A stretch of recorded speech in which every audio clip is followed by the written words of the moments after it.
आज की क्लास में हम लोग चर्चा करेंगे पृथकपक्वता डाइकोगैमी, एक ऐसी घटना जिसमें जो एंथर होता है वो ओवरी से पहले या जो ओवरी होती है वो एंथर से पहले मैच्योर हो जाती है।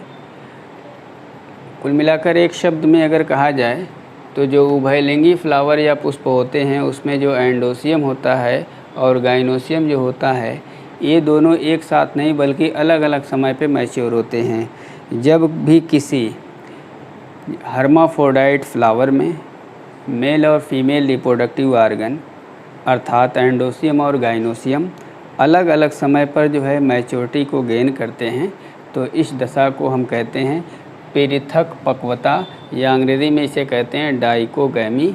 अर्थात उभयलिंगी पुष्पों में एंडोसियम और गाइनोसियम का अलग अलग समय पर मैच्योर होने की जो घटना होती है उसी को पृथकपक्वता डाइकोगैमी के नाम से जाना जाता है।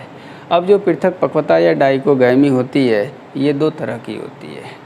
एक को कहा जाता है प्रोटैंडी, दूसरे को कहा जाता है प्रोटोगैमी।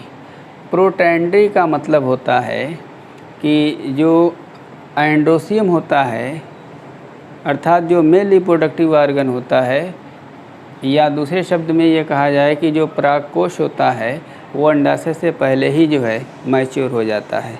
अगर परागकोश अंडाशय से पहले मैच्योर होगा तो उस घटना को हम प्रोटैंडी कहेंगे। दूसरा है प्रोटोगैमी, ये जस्ट इस घटना का अपोजिट होता है। अगर अंडाशय जो होता है वो परागकोश से पहले ही मैच्योर हो जाए, अगर अंडाशय जो है परागकोश से पहले ही मैच्योर अगर हो जाए तो इस घटना को कहा जाता है प्रोटोगैमी।